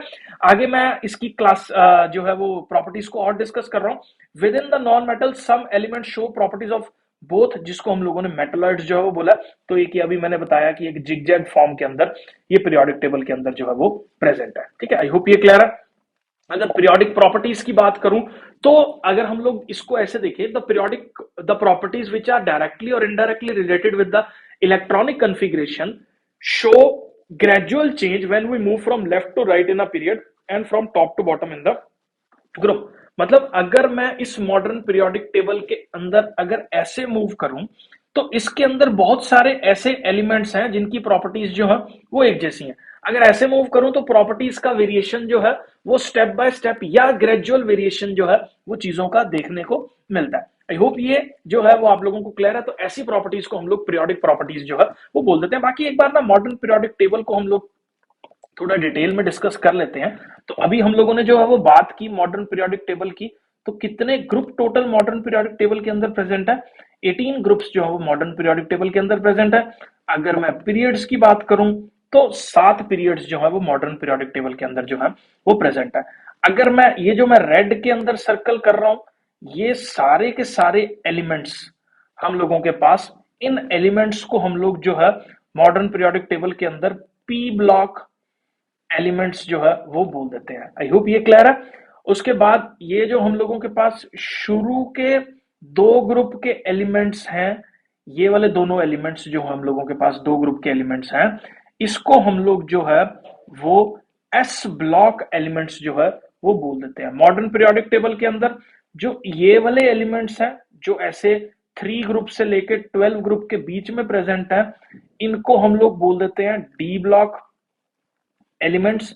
और ये जो नीचे 2 लाइंस आपको दिख रखी हैं या 2 रोज आपको दिख रखी हैं, इनको हम लोग बोल देते हैं क्या? एफ ब्लॉक एलिमेंट्स जो है वो इनको हम लोग अपने पास बोल देते हैं। आई होप यहां तक जो है वो क्लियर हो गया। ठीक है, तो ये एस ब्लॉक एलिमेंट भी मेटल्स हैं, P block D block element भी मेटल्स हैं, एफ ब्लॉक एलिमेंट भी मेटल्स हैं। जिनको मैं सर्कल कर रहा हूं, ये सारे के सारे एलिमेंट्स जो भी अभी सर्कल की फॉर्म में प्रेजेंट है, ये सारे के सारे एलिमेंट्स ऐसी कैरेक्टरिस्टिक्स शो कर रहे हैं जो मेटल्स और नॉन मेटल्स दोनों के साथ मिलती हैं। तो इसीलिए इन सर्कल वाले एलिमेंट्स को जो है वो हम लोग अपने पास क्या बोल देते हैं? मेटलॉइड्स जो है वो बोल देते हैं। ठीक है, इस सर्कल वाली लाइन को अगर मैं ऐसे यहां पे बनाऊं, इसके इधर जितने एलिमेंट्स लाई करते हैं वो सारे के सारे एलिमेंट्स जो है वो हम लोगों के पास एक नॉन मेटल वाली कैटेगरी के अंदर लाई करते हैं। इस पीरियोडिक टेबल के इधर जितने एलिमेंट्स लाई करते हैं वो मेटल्स वाली कैटेगरी के अंदर लाई करते हैं, और इस लाइन के ऊपर जितने मेटल्स जो है वो लाई करते हैं वो मेटलॉइड्स, जिसकी properties both metals and non metals से मिलती हैं, जिसको हम लोग मेटलॉइड्स जो है वो बोल देते हैं। आई होप यहां तक जो है वो आपको क्लियर है। आगे बेटा जी मूव करते हैं। तो अब थोड़ा सा अगर मैं आप लोगों के साथ ये डिस्कशन करूं तो इसको ध्यान से देखना जरा, मैं आपको यहां पे ही चीजों को जो है वो समझाऊंगा। इसको देख लेना जरा। मैं एक सीरीज पकड़ रहा हूं जहां पे मैंने एलिमेंट्स लिए, कुछ एक ले लिया लिथियम, उसके बाद ले लिया सोडियम, और साथ में मैंने एलिमेंट ले लिया बोरोन, साथ में एलिमेंट ले लिया कैल्शियम, साथ में एलिमेंट ले लिया नाइट्रोजन, ऑक्सीजन। ठीक है, लिथियम, इन सब के एटॉमिक नंबर्स लिख देते हैं। लिथियम का एटॉमिक नंबर 3 है, सोडियम का 11 है, बोरोन का 5 है, कैल्शियम का 20 है, नाइट्रोजन का जो है वो 7 है, ऑक्सीजन का जो है वो 8 है। अगर मैं इसकी इलेक्ट्रॉनिक कॉन्फ़िगरेशन लिखूं तो 2,1 है, ये 2,8,1 है, ये 2,3 है, ये 2,8,8,1 है, ये 2,5 है, ये 2,6 है। ये सब जो है वो इसकी इलेक्ट्रॉनिक कॉन्फ़िगरेशंस जो है वो हम लोगों के पास होगी। अब देखो इसके अंदर कितने नंबर ऑफ शेल्स प्रेजेंट है। अगर मैं लिथियम की बात करूं 2, इसके अंदर कितने नंबर ऑफ शेल्स प्रेजेंट है। अगर मैं सोडियम की बात करूं 3, इसके अंदर कितने नंबर ऑफ शेल्स प्रेजेंट है। बोरोन की बात करो 2, इसके अंदर कितने नंबर ऑफ शेल्स प्रेजेंट है 4, इसके अंदर कितने नंबर ऑफ शेल्स प्रेजेंट है नाइट्रोजन के केस में 2, ऑक्सीजन के केस में कितने नंबर ऑफ शेल्स प्रेजेंट है 2। तो ये जो नंबर ऑफ शेल्स प्रेजेंट है, ये शेल्स जो हैं वो हम लोगों के पास किस चीज को रिप्रेजेंट करते हैं, पीरियड के नंबर को रिप्रेजेंट करते हैं। मतलब एक पर्टिकुलर एलिमेंट में कितने शेल्स हैं, that represents the period of the जो है वो एलिमेंट का पीरियड जो है वो पीरियोडिक टेबल के अंदर क्या है उस चीज को जो है वो रिप्रेजेंट करता है। इंस्टांस के तौर पे देखो सोडियम के अंदर 3 जो है वो शेल्स प्रेजेंट है, तो चेक करते हैं सोडियम का पीरियड नंबर क्या है। तो यहां पे देख लो बेटा जी, सोडियम पीरियोडिक टेबल में यहां पे लाई करता है, दिस इज माय सोडियम, इसका पीरियड नंबर कितना है 3, तो यहां पे 3 पीरियड नंबर जो है वो सोडियम का है। लिथियम का देखो इलेक्ट्रॉनिक कॉन्फ़िगरेशन क्या है 2,1 है, तो 2 इलेक्ट्रॉन्स है इसके आउटर शेल में, तो पीरियड नंबर क्या है इसका हमारे पास 2 है। एक बार मैं ये रब कर देता हूं, सारा का सारा पीरियोडिक टेबल जो है एक बार क्लीन कर देते हैं यहाँ पे। तो बाकी अगर आप सारे एलिमेंट्स को कंपेयर करते रहो अपने दिमाग के अंदर, तो यहां पे देखो अगर मैं बोरोन की बात करूं तो बोरोन इज 2,3, तो बोरोन 2,3 है, बोरोन के अंदर 2 नंबर ऑफ शेल्स प्रेजेंट है, तो बोरोन का पीरियड नंबर चेक कर लो, बोरोन कहां पे लाई कर रहा है, देखो बोरोन जो है वो 2 नंबर पे लाई कर रहा है।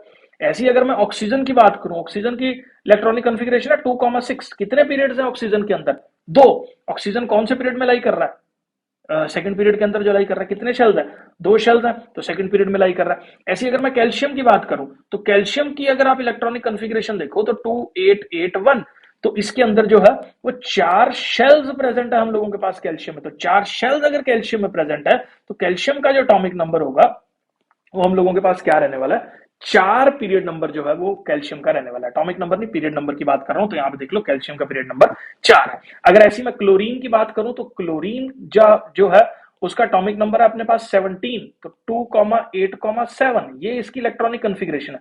कितने शेल्स हैं इसके अंदर 3 शेल्स हैं इसके अंदर, 3 शेल्स हैं, तो पीरियड नंबर कौन सा है इसका चेक कर लो, कैल्शियम का पीरियड नंबर 3 है। ये देखो क्लोरीन का पीरियड नंबर हम लोगों के पास क्या है 3 पीरियड नंबर जो है वो हमारे पास क्लोरीन का प्रेजेंट है। तो मतलब जितने नंबर ऑफ शेल्स होंगे हम लोगों के पास वही पर्टिकुलर जो है वो पीरियोडिक नंबर होने वाला है उस पर्टिकुलर एलिमेंट का। ऐसी देखो ये हम लोगों ने शेल्स की तो बात कर ली, अब एक और जो है वो कैरेक्टरिस्टिक आपको जाननी है जिसको मैं यहां पे डिस्कस करता हूं, जो आउटर शेल के इलेक्ट्रॉन्स हैं, आउटर शेल में जितने इलेक्ट्रॉन्स है, जैसे अगर मैं लिथियम की बात करूं लिथियम है 2,1, सोडियम की बात करूं सोडियम है 2,8,1, अगर मैं पोटेशियम की बात करूं पोटेशियम है 2,8,8,1, तो इन सब एलिमेंट्स के अंदर अगर आप देखो तो आउटर शेल के अंदर एक एक इलेक्ट्रॉन जो है वो प्रेजेंट है। तो जो आउटर शेल का इलेक्ट्रॉन है, मतलब आउटर शेल में जितने इलेक्ट्रॉन्स प्रेजेंट है वो हम लोगों के पास क्या रिप्रेजेंट कर रहा है, उस पर्टिकुलर एलिमेंट का ग्रुप नंबर जो है वो रिप्रेजेंट कर रहा है। मतलब आप ये समझ लो कि electronic configuration is the way to find out the coordinates of the particular element in the periodic table. Coordinates कैसे, जैसे अब मैं इंस्टेंस के तौर पे आप लोगों के साथ अगर बात करूं पोटेशियम की, तो पोटेशियम का पहले एटॉमिक नंबर के हिसाब से इलेक्ट्रॉनिक कॉन्फ़िगरेशन लिखो 2,8,8,1। अब देखो इसके अंदर 4 टोटल शेल्स प्रेजेंट है, 4 टोटल शेल प्रेजेंट है, तो इसका पीरियड नंबर होगा 4। ऐसे देखो इसके आउटर शेल में एक इलेक्ट्रॉन प्रेजेंट है, जिसके आउटर शेल में एक इलेक्ट्रॉन प्रेजेंट है उसका ग्रुप नंबर होगा 1। आउटर शेल में 2 इलेक्ट्रॉन्स प्रेजेंट है तो ग्रुप नंबर होगा 2। आई होप यहां तक जो है वो आपको समझ आ रहा है। जैसे मैं मैग्नीशियम का केस आपके साथ जो है वो डिस्कस करता हूं। मैग्नीशियम की अगर मैं बात करूं, मैग्नीशियम का एटॉमिक नंबर है अपने पास 12, तो मैग्नीशियम की इलेक्ट्रॉनिक कॉन्फ़िगरेशन लिखो 2,8,2। अब देखो कितने शेल्स प्रेजेंट है, 3 शेल्स प्रेजेंट है, तो 3 जो है वो इस पर्टिकुलर मैग्नीशियम का एटॉमिक नंबर है। आउटर शेल में कितने इलेक्ट्रॉन प्रेजेंट है, 2 है, आउटर शेल में इलेक्ट्रॉन प्रेजेंट है, तो 2 जो है वो इसका क्या हो गया, ग्रुप नंबर हो गया। तो चेक कर लो मैग्नीशियम का 2 ग्रुप नंबर है, और इधर से बात की जाए तो 3 जो है वो इसका पीरियड नंबर है। मैं आपकी जानकारी के लिए बता देता हूं, ये जितने भी ये डी ब्लॉक एलिमेंट्स और एफ ब्लॉक एलिमेंट्स है, इनके बारे में अपने को इस साल जो है वो बिल्कुल नहीं ध्यान देना, ठीक है। ऐसे ही जो ये वाला ग्रुप है, मतलब यहाँ पे जो 2 रोज प्रेजेंट है, इसको हम लोग जो है वो इस साल नहीं पढ़ने वाले हैं क्लास 10th के अंदर। इसको हम लोग जो है वो नेक्स्ट ईयर जो है वो इसके बारे में डिटेल डिस्कशन करेंगे, और डी ब्लॉक और एफ ब्लॉक एलिमेंट्स का पूरा चैप्टर क्लास 12th की केमिस्ट्री के अंदर प्रेजेंट है। आजकल मैंने शुरू कर रखी है सीरीज वो वाली, जिसके अंदर हम लोग इन एलिमेंट्स के बारे में जो है वो डिस्कशन कर रहे हैं। बट आपको उस एलिमेंट्स के बारे में बिल्कुल नहीं जानना। अपना जो मेजर कंसर्न है 1, 2, 13, 14, 15, 16, 17, 18, मतलब ये वाले 8 ग्रुप्स के बारे में जो है वो अपने आप को डिस्कशन जो है वो यहाँ पे करनी है। अब आपके दिमाग में आ रहा होगा जिसके आउटर शेल में 3 इलेक्ट्रॉन्स है, सर तो कह रहे हैं आउटर शेल के इलेक्ट्रॉन्स जो है वो ग्रुप नंबर को रिप्रेजेंट कर रहे हैं। अब जिसके आउटर शेल में 3 इलेक्ट्रॉन्स है, जैसे फॉर इंस्टेंस के तौर पे मैं बोरोन का केस ले लूंगा अगर आपके साथ, तो बोरोन की अगर मैं बात करूं, बोरोन का एटॉमिक नंबर है अपने पास 5। बोरोन का एटॉमिक नंबर 5 है। इलेक्ट्रॉनिक कॉन्फ़िगरेशन देखो तो 2,3, 2,3 इलेक्ट्रॉनिक कॉन्फ़िगरेशन से सेकंड पीरियड जो है, ये तो अपने को पता लग गया कि इसका सेकंड पीरियड जो है वो हम लोगों के पास होने वाला है। तो सेकंड पीरियड का पता लगने के बाद अगर मैं ग्रुप नंबर की बात करूं, तो ग्रुप नंबर जो है वो इसका कैसे पता लगेगा, देखो इसके आउटर शेल में 3 इलेक्ट्रॉन्स है, आइडियली इसका ग्रुप नंबर 3 होना चाहिए। लेकिन आप अपने दिमाग में एक चीज बिठा लो कि अगर आउटर शेल में 2 से ज्यादा इलेक्ट्रॉन है, तो उस 3 के अंदर अपने को क्या ऐड करना है, 10 ऐड करना है, तो 13 इसका ग्रुप नंबर जो है वो हमारे पास होगा। जैसे मैं और बहुत सारे एग्जांपल्स आपके साथ ये डिस्कस करता हूं इस चीज से रिलेटेड जो है। हम लोग बात करेंगे अभी क्लोरीन की। क्लोरीन का जो है 2,8,7 पीरियड नंबर जो है वो इसका 3 हो गया। ग्रुप नंबर की बात करूं, देखो आउटर शेल में 7 इलेक्ट्रॉन प्रेजेंट है, 2 से ज्यादा है, क्या कर दो 10 इसके अंदर ऐड कर दो, तो 17 जो है 17 जो है वो इसका ग्रुप नंबर हम लोगों के पास होगा। तो ये 17 ग्रुप 17 एलिमेंट है, और कौन सा ग्रुप है इसका, 17 ही इसका ग्रुप जो है वो हम लोगों के पास है। आई होप यहां तक जो है वो क्लियर है। उसके बाद अगर मैं यहाँ पे जो है वो फास्फोरस की बात करूं, तो फास्फोरस का जो हमारे पास एटॉमिक नंबर है वो 2,8,5 है।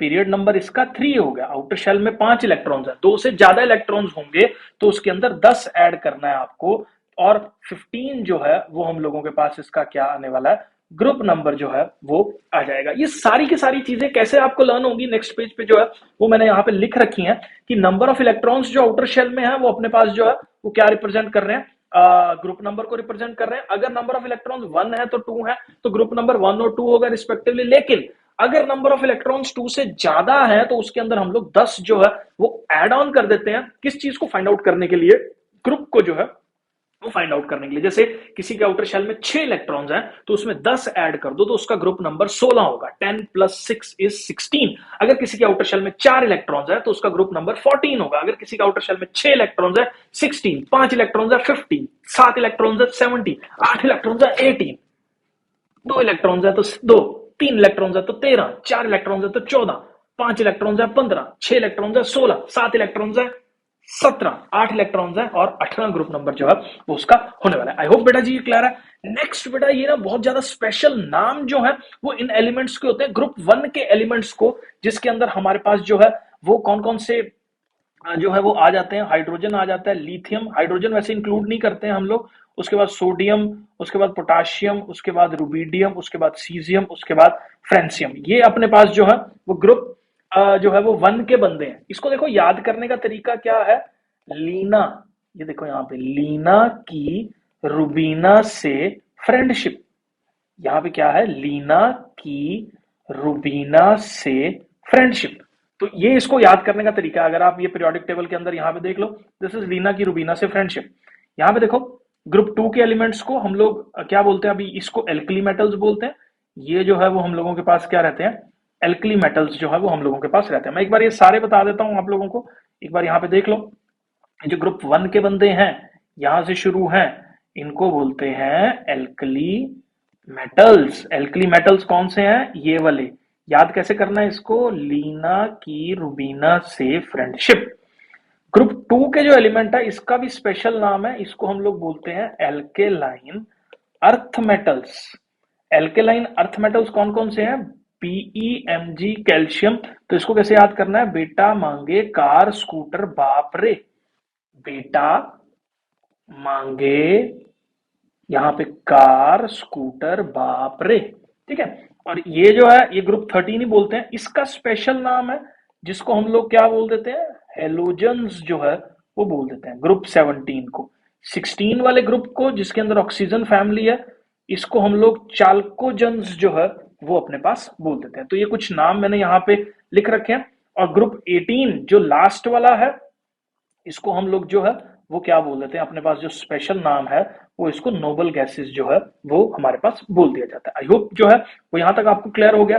ग्रुप 1 2 एस ब्लॉक है, फिर पी ब्लॉक है, और ये ट्रांजिशन एलिमेंट्स या डी ब्लॉक बोलते हैं। एलिमेंट बिटवीन ये जो पी एंड डी के बारे में, एस और पी के बीच में, वो ट्रांजिशन एलिमेंट्स भी बोल देते हैं, और डी ब्लॉक एलिमेंट्स भी जो है वो बोल देते हैं। आई होप बेटा जी यहां तक क्लियर है। पीरियड्स है, आज हम लोग मेजरली फोकस करने वाले हैं कि अगर मैं पीरियोडिक टेबल के अंदर डाउन द ग्रुप, मतलब ऊपर से नीचे अगर मूव कर रहा हूं, या अलोंग द पीरियड मूव कर रहा हूं, तो बहुत सारी केमिकल कैरेक्टरिस्टिक्स या फिजिकल प्रॉपर्टीज जो है वो किस तरह से वेरी करती हैं, वो सारी चीजें हम लोग जो है वो डिस्कस करेंगे। कुछ चुनिंदा प्रॉपर्टीज हैं हम लोगों के पास, जैसे मेटालिक करेक्टर, आयोनाइजेशन एंथैल्पीज होगी, इलेक्ट्रोनेगेटिविटीज होगी, वैलेंसीज होगी, रेडियस हो गया।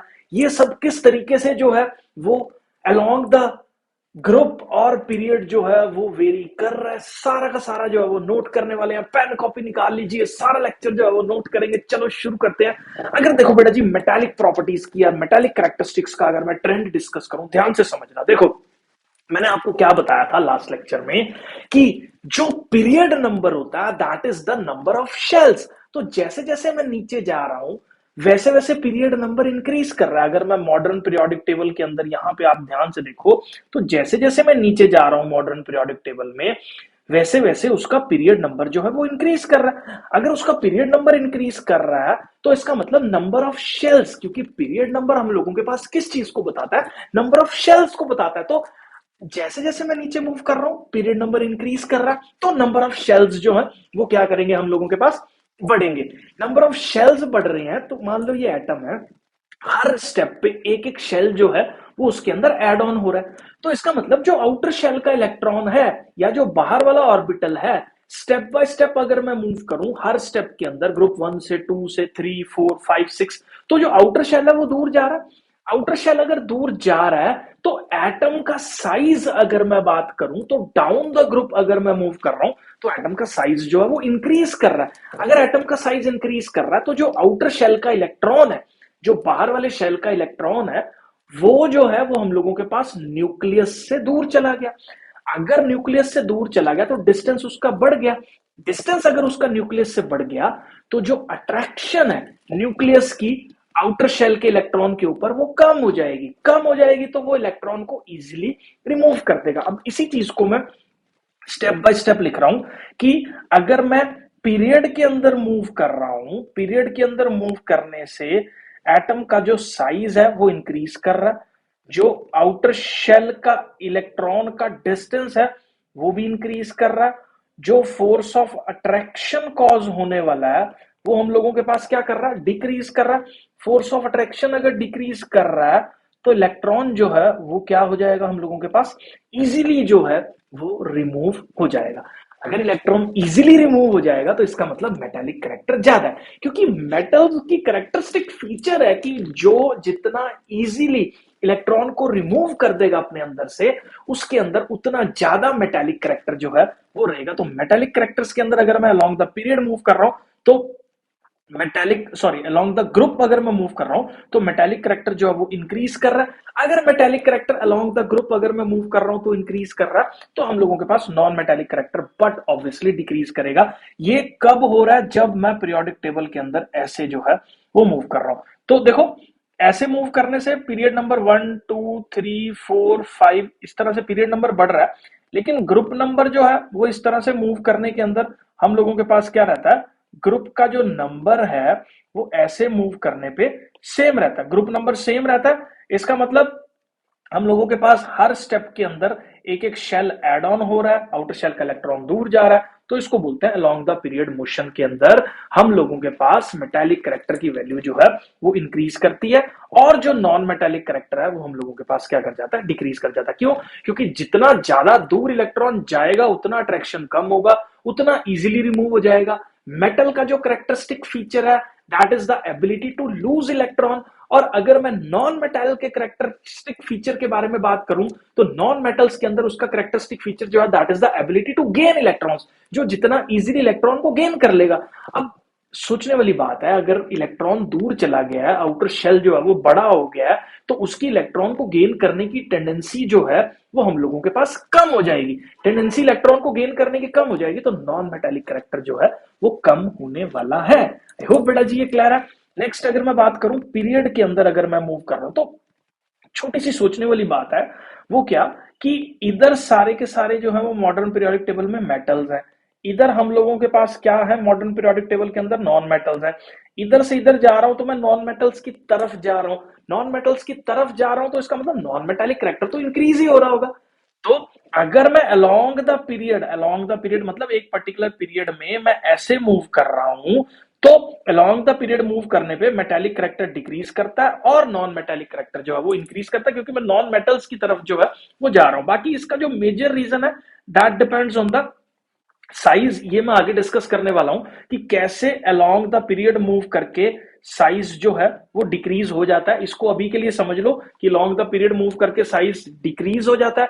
साइज डिक्रीज हो जाता है तो आउटर शेल का इलेक्ट्रॉन जो है वो और नजदीक आ जाता है। देखो ना, जैसे मान लो मैं इधर ऐसे मूव कर रहा हूं मॉडर्न पीरियोडिक टेबल में, तो मैंने बोला एटम जो है वो साइज उसका छोटा हो रहा है, साइज छोटा हो रहा है, तो आउटर शेल का इलेक्ट्रॉन जो है बेटा वो न्यूक्लियस के ज्यादा पास आ रहा है। न्यूक्लियस के अगर ज्यादा पास आ रहा है तो उसकी अट्रैक्शन जो न्यूक्लियस के साथ है वो बढ़ रही है, अट्रैक्शन बढ़ रही है, तो इसका मतलब उस पर्टिकुलर इलेक्ट्रॉन को रिमूव करना जो है वो थोड़ा सा डिफिकल्ट हो जाएगा, जिसकी वजह से उसका नॉन मेटेलिक करेक्टर जो है वो इंक्रीज कर जाएगा। आई होप बेटा जी ये क्लियर है।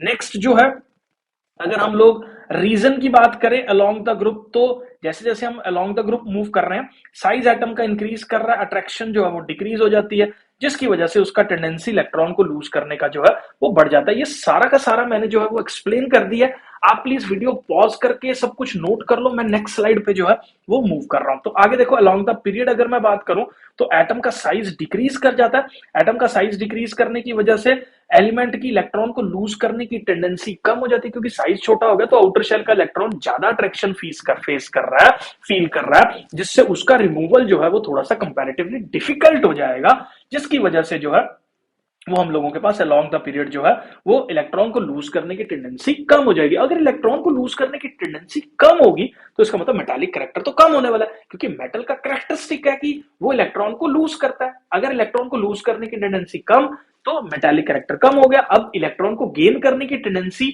Is the characteristic feature of the non metals. तो इसका मतलब क्या है कि इधर जा रहे हैं अगर हम लोग along the group period move कर रहे हैं तो एलिमेंट का साइज डिक्रीज होने की वजह से मेटल की जो नॉन मेटालिक प्रॉपर्टीज है वो इंक्रीज करती हैं और मेटालिक प्रॉपर्टीज की वैल्यू हम लोगों के पास कम हो जाती है। आई होप बेटा जी क्लियर है। नेक्स्ट जो है एटॉमिक रेडियस की अगर मैं बात करूं तो डाउन द ग्रुप अगर मैं मूव करूं तो ये मैं ऑलरेडी एक्सप्लेन कर चुका हूं कि हर स्टेप के अंदर जो है वो नंबर ऑफ शेल्स ऐड हो रहे हैं। नंबर ऑफ शेल्स अगर ऐड हो रहे हैं बेटा जी, तो नंबर ऑफ शेल्स के ऐड होने से इलेक्ट्रॉन जो है वो आउटर शेल के अंदर जंप कर रहा है, जो कि दूर दूर दूर दूर दूर दूर जाता जा रहा है न्यूक्लियस से दूर जा रहा है, तो साइज जो है वो तो इंक्रीज ही करेगा ना, नंबर ऑफ शेल्स ऐड हो रहे हैं। अब जैसे एक में 2 शेल्स थे, अब 3 शेल, अब 4 शेल है, 5 शेल है, साइज देखो बड़ा हो रहा है बड़ा। तो इस तरह से जो है वो एटम का साइज बड़ा होता रहता है। आई होप बेटा जी ये क्लियर है। अगर हम लोग ऐसे मूव कर रहे हैं मतलब पीरियड के अंदर जो है वो मूव कर रहे हैं, तो हम लोगों के पास जो साइज की वैल्यू है एटम के, साइज की वैल्यू जो है वो हम लोगों के पास क्या हो जाती है, डिक्रीज हो जाती है। आई होप ये जो है वो आपको क्लियर है। अब साइज क्यों डिक्रीज होता है ये मैं आगे डिस्कस कर रहा हूं। तो रीजन अलोंग द ग्रुप क्यों है, क्योंकि down the group number of shells बढ़ रहे हैं, तो इसलिए एटॉमिक साइज जो है वो इंक्रीज कर जाता है। लेकिन अगर मैं अलोंग द पीरियड बात करूं, अब ध्यान से समझना इस चीज को, देखो अगर मैं पीरियड की बात करूं तो एक एलिमेंट मैंने ले लिया लिथियम, बेरिलियम, एक ले लिया बोरोन, कार्बन, नाइट्रोजन, ऑक्सीजन और फ्लोरीन। तो बेटा जी ध्यान से समझो, इसका एटॉमिक नंबर है, आउटर शेल है 2,1, 2,2 इलेक्ट्रॉनिक कॉन्फ़िगरेशन, 2,3, 2,4, 2,5, 2,6 और 2,7। एटॉमिक नंबर या मतलब न्यूक्लियस पे चार्ज की बात की जाए तो +3, यहाँ पे +4, यहाँ +5, यहाँ +6, +7, +8 और यहाँ पे +9। तो बेटा जी अगर आप देखो ऐसे अगर मैं पीरियड के अंदर मूव कर रहा हूं तो न्यूक्लियस पे चार्ज जो है वो बढ़ रहा है।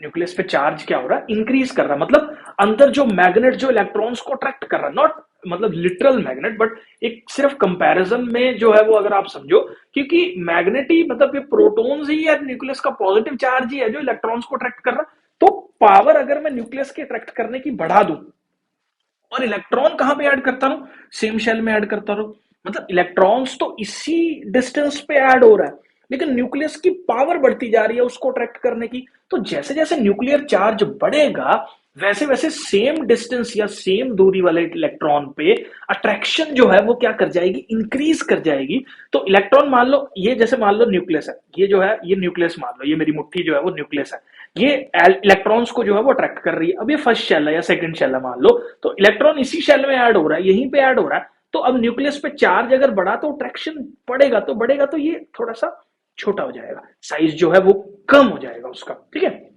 तो न्यूक्लियस पे चार्ज बढ़ने की वजह से, इलेक्ट्रॉन सेम शेल में ऐड होने की वजह से एलिमेंट जो है वो थोड़ा सा स्क्वीज कर जाता है, थोड़ा छोटे साइज का हो जाता है, क्योंकि अट्रैक्शन जो है वो आउटर शेल के इलेक्ट्रॉन पे न्यूक्लियस की तरफ जो है वो बढ़ जाती है, जिससे अगर मैं अलोंग द पीरियड मूव करूंगा तो साइज ऑफ द एलिमेंट जो है वो हम लोगों के पास क्या करेगा, डिक्रीज करेगा। आई होप बेटा ये क्लियर है, बहुत ज्यादा इंपॉर्टेंट पॉइंट था। नेक्स्ट जो है वो मैं मूव कर रहा हूं, अब बात करेंगे आयोनाइजेशन एंथैल्पी की। तो नाम से ही पता लग रहा है कि energy required to remove the electron from an isolated atom in its ground state, उसको हम लोग आयोनाइजेशन एंथैल्पी जो है वो बोलते हैं। जैसे फॉर एग्जांपल मान लो मेरे पास एक एलिमेंट है सोडियम, सोडियम एलिमेंट के अंदर से एक इलेक्ट्रॉन रिमूव करने के लिए कितनी एनर्जी जो है वो स्पेंड करनी पड़ेगी, या कितनी एनर्जी जो है वो सोडियम को देनी पड़ेगी ताकि सोडियम अपना एक इलेक्ट्रॉन लूज कर दे। उस एनर्जी को जो सोडियम के एक इलेक्ट्रॉन को उसके आउटर शेल से बाहर करने के लिए यूज होती है, उसको हम लोग जो है वो आयोनाइजेशन एंथैल्पी जो है वो बोल देते हैं। अब सोचने वाली बात है कि आयोनाइजेशन एंथैल्पी जो है वो कैसे वेरी करती होगी। अब आयोनाइजेशन एंथैल्पी देखो, साइज बढ़ेगा तो इलेक्ट्रॉन दूर जा रहा है, इलेक्ट्रॉन दूर जा रहा है तो अट्रैक्शन कम हो रही है, अट्रैक्शन अगर कम हो रही है तो इसका मतलब उस पर्टिकुलर इलेक्ट्रॉन को अब अट्रैक्ट करने वाला कम फोर्स जो है वो लग रहा है, तो इसका मतलब उसको रिमूव करना थोड़ा सा इजी है। तो जैसे जैसे अगर मैं जो है वो एटम का साइज बढ़ाता रहूं, आउटर शेल का इलेक्ट्रॉन दूर जाता रहेगा तो उसकी आयोनाइजेशन एंथैल्पी जो है वो कम हो जाएगी। तो मतलब क्या, अगर मैं ग्रुप में ऐसे मूव करूं, मतलब अलोंग द ग्रुप मूव करूं, तो साइज जो है वो इंक्रीज करता है। साइज के इंक्रीज करने से आउटर शेल का इलेक्ट्रॉन दूर जा रहा है, आउटर शेल का इलेक्ट्रॉन अगर दूर जा रहा है तो इसका मतलब इजीली इलेक्ट्रॉन को जो है वो हम लोग रिमूव कर सकते हैं। इसका मतलब down the group ionisation enthalpy की वैल्यू जो है वो डिक्रीज करती है, कम एनर्जी से ही इलेक्ट्रॉन जो है वो रिमूव हो जाता है, ठीक है। तो एटम के साइज के साथ ही इनवर्सली वेरी करती है, न्यूक्लियस के चार्ज के साथ ही डायरेक्टली वेरी करती है। तो अगर मैं मान लो ऐसे मूव कर रहा हूं along the period, along the period अगर मैं बात करूं तो एटम का साइज छोटा होता जा रहा है। एटम का साइज अगर छोटा होता जा रहा है, क्यों? क्योंकि न्यूक्लियर चार्ज बढ़ रहा है, न्यूक्लियर चार्ज बढ़ रहा है तो attraction of the outer shell electron to the nucleus increase कर रहा है। अट्रैक्शन अगर इंक्रीज करेगा बेटा जी तो इसका मतलब उसको ज्यादा एनर्जी देनी पड़ेगी ना रिमूव करने के लिए। क्यों? क्योंकि अब इलेक्ट्रॉन ज्यादा फोर्स फील कर रहा है, तो उस फोर्स को ओवरकम करने के लिए मेरे को ज्यादा अमाउंट ऑफ एनर्जी जो है वो देनी पड़ेगी। तो इसलिए अगर मैं इस तरह से मूव कर रहा हूं अलोंग द पीरियड, तो आयोनाइजेशन एंथैल्पी की वैल्यू इंक्रीज करती है, अगर मैं ऊपर से नीचे मूव कर रहा हूं तो आयोनाइजेशन एंथैल्पी की वैल्यू जो है वो डिक्रीज करती है। आई होप ये क्लियर है। नेक्स्ट जो है मैंने यहाँ पे रीजंस लिख रखे हैं, लेफ्ट टू राइट अगर मैं पीरियड के अंदर मूव कर रहा हूं तो आयोनाइजेशन एंथैल्पी इंक्रीज करती है और डाउन द ग्रुप डिक्रीज करती है। रीजंस मैंने आपको जो है वो समझा दिए हैं, आप यहां से जो है वो नोट कर लीजिए। मैं नेक्स्ट स्लाइड पे जो है वो मूव कर रहा हूं। तो अलोंग द पीरियड का भी रीजन आ गया और जो है वो हम लोगों के पास बाकी रीजंस भी आ गए। बाकी एक चीज और ध्यान रखो, आईई से मतलब मैंने आयोनाइजेशन एंथैल्पी यहाँ पे बताया, जो इनर्ट गैसेज है उसकी आयोनाइजेशन एंथैल्पी एक्सेप्शनली हाई है। जैसे इनर्ट गैसेज की जो इलेक्ट्रॉनिक कॉन्फ़िगरेशन है वो 2,8 होगी या 2,8,8 होगी। अब इसका ऑक्टेट जो है वो कंप्लीट है, इसका मतलब ये बहुत ज्यादा स्टेबल स्पीशीज के अंदर जो है वो गिना जाता है। इसका मतलब यहाँ पे जो है इसको बहुत ज्यादा अमाउंट ऑफ एनर्जी देनी पड़ेगी इलेक्ट्रॉन को रिमूव करने के लिए, इसीलिए जो इनर्ट गैसेज है उनकी एनर्जी जो है वो एक्सेप्शनली हाई रहती है। आई होप बेटा जी ये क्लियर है। नेक्स्ट जो है हम लोग बात करेंगे किसकी, इलेक्ट्रोनेगेटिविटी की। अब इलेक्ट्रोनेगेटिविटी का मतलब क्या रहता है, अब यहां पे देखो, मान लो एक पर्टिकुलर बॉन्ड जो है वो दो एटम्स के बीच में बना हुआ है। ये मान लो ये पर्टिकुलर दो एटम्स हैं ए और बी, इन दोनों एटम्स ने अपना एक एक इलेक्ट्रॉन जो है वो शेयर करके जो है वो हम लोगों के पास एक सिंगल बॉन्ड का फॉर्मेशन कर रखा है। मान लो ए एटम की टेंडेंसी जो है वो इलेक्ट्रॉन को अट्रैक्ट करने की ज्यादा है, तो होगा क्या, ये शेयर्ड पेयर ऑफ इलेक्ट्रॉन जो है वो ए की तरफ शिफ्ट कर जाएगा, क्योंकि उसकी टेंडेंसी इलेक्ट्रॉन को, शेयर्ड पेयर ऑफ इलेक्ट्रॉन को अपनी तरफ खींचने की ज्यादा है, जिसकी वजह से ये शेयर्ड पेयर ऑफ इलेक्ट्रॉन जो है वो ए की तरफ शिफ्ट कर जाएगा। तो इस टेंडेंसी को, जिससे atom shared pair of electrons को अपने तरफ जो है वो अट्रैक्ट करता है, जिससे कुछ इसके अंदर पोलर करेक्टर जो है वो आ जाता है, क्योंकि इसके ऊपर कुछ पॉजिटिव और नेगेटिव चार्जेस जो है वो इंड्यूस हो जाते हैं। क्योंकि अगर इलेक्ट्रॉन को अपनी तरफ अट्रैक्ट करेगा, तो मान लो मैं इलेक्ट्रॉन को अपनी तरफ अट्रैक्ट कर रहा हूं, इलेक्ट्रॉन को अपनी तरफ खींच रहा हूं, तो इसका मतलब मेरे पे इलेक्ट्रॉन की जो नेगेटिविटी है वो इंक्रीज कर रही है, तो मैं थोड़ा सा नेगेटिव चार्ज हो जाऊंगा, तो जिससे एक पोलर कंपाउंड्स का फॉर्मेशन जो है वो टेक प्लेस करेगा। ठीक है, आई होप बेटा इलेक्ट्रोनेगेटिविटी जो है वो आपको क्लियर है। अब सोचने वाली बात है, जितना छोटा साइज होगा एटम का, जितना ज्यादा स्मॉल एटम होगा, उतना ज्यादा आउटर शेल का जो शेयर्ड इलेक्ट्रॉन है वो अपने न्यूक्लियस की तरफ अट्रैक्ट होगा।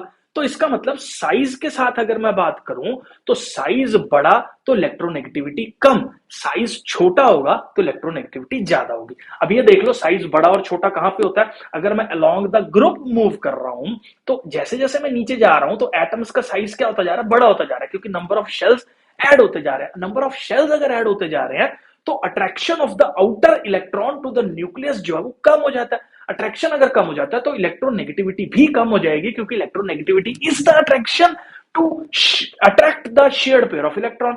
अब अट्रैक्शन ही कम होगी तो इलेक्ट्रोनेगेटिविटी की वैल्यू कम हो जाएगी। लेकिन अगर मैं पीरियोडिक टेबल में ऐसे मूव करूं तो पीरियोडिक टेबल के अंदर ऐसे मूव करने से क्या हो रहा है, हम लोगों के पास अलोंग द पीरियड अगर मैं मूव कर रहा हूं तो साइज छोटा हो रहा है। साइज छोटा हो रहा है तो आउटर शेल का इलेक्ट्रॉन ज्यादा अट्रैक्टेड फील कर रहा है न्यूक्लियस की तरफ, जिससे इलेक्ट्रोनेगेटिविटी की वैल्यू जो है वो हम लोगों के पास बढ़ जाएगी। आई होप बेटा जी ये क्लियर है। ये सारा का सारा जो है मैंने एक्सप्लेन कर दिया। अब यहां से जो है वो इसको नोट कर लो कि क्यों पीरियड के अलोंग इंक्रीज कर रही है या ग्रुप के अलोंग जो है वो डिक्रीज कर रही है। हो बेटा जी ये क्लियर है।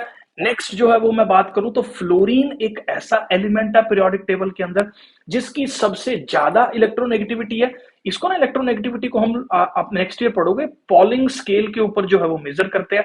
पॉलिंग स्केल ने जो है कुछ फिगर दे रखी है 4, तो इलेक्ट्रोनेगेटिविटी सबसे ज्यादा फ्लोरीन की है जिसका पॉलिंग स्केल पे नंबर आता है 4। बाकी जितने भी एलिमेंट्स हैं हमारे पास पीरियोडिक टेबल में, जैसे ऑक्सीजन है उसकी 3.5 है, क्लोरीन की भी जो है वो कम है, नाइट्रोजन की 3 है, कार्बन की और कम है।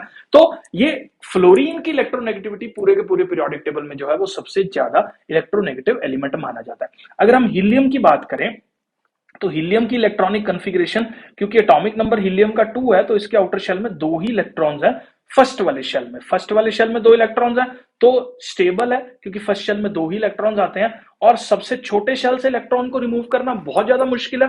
तो हीलियम एक ऐसा एलिमेंट है जिसकी पूरे के पूरे पीरियोडिक टेबल में हाईएस्ट जो है वो आयोनाइजेशन एंथैल्पी है, और फ्लोरीन एक ऐसा एलिमेंट है जो पूरे के पूरे पीरियोडिक टेबल में सबसे ज्यादा नॉन मेटालिक नेचर को जो है वो हम लोगों के पास शो करता है। आई होप बेटा जी ये क्लियर है। नेक्स्ट स्लाइड पे जो है वो मैं मूव कर रहा हूं। अगर मैं आगे बात करूं वैलेंसी की, वैलेंसी एक कंबाइनिंग पावर होती है। एलिमेंट की, जब वो बॉन्ड्स का फॉर्मेशन जो है वो करता है। अगर मैं जो है पीरियोडिक टेबल के अंदर ऊपर से नीचे मूव कर रहा हूं, ऐसे मूव कर रहा हूं, ऊपर से नीचे मूव कर रहा हूं, तो देखो ग्रुप सेम है। जैसे मान लो ग्रुप 1 के अंदर अगर मैं लिथियम की बात करूं, सोडियम की बात करूं, लिथियम के आउटर शेल में एक इलेक्ट्रॉन, सोडियम के आउटर शेल में एक इलेक्ट्रॉन, तो लिथियम की और सोडियम की कंबाइनिंग पावर सेम है, क्योंकि इनके आउटर शेल के इलेक्ट्रॉन्स जो है वो सेम है। अब वैलेंसी आउटर शेल के इलेक्ट्रॉन्स पे डिपेंड करती है। अगर आउटर शेल में इलेक्ट्रॉन्स जो है वो सेम रहेंगे तो एलिमेंट की सेम वैलेंसी होगी। अगर आउटर शेल के इलेक्ट्रॉन्स जो है वो डिफरेंट होंगे तो एलिमेंट की जो है वो हम लोगों के पास एक डिफरेंट वैलेंसी जो है वो रहती है। तो अगर मैं पीरियोडिक टेबल के अंदर जो है वो the valency of the element is related to the electronic configuration, ये हम लोग बता चुके हैं।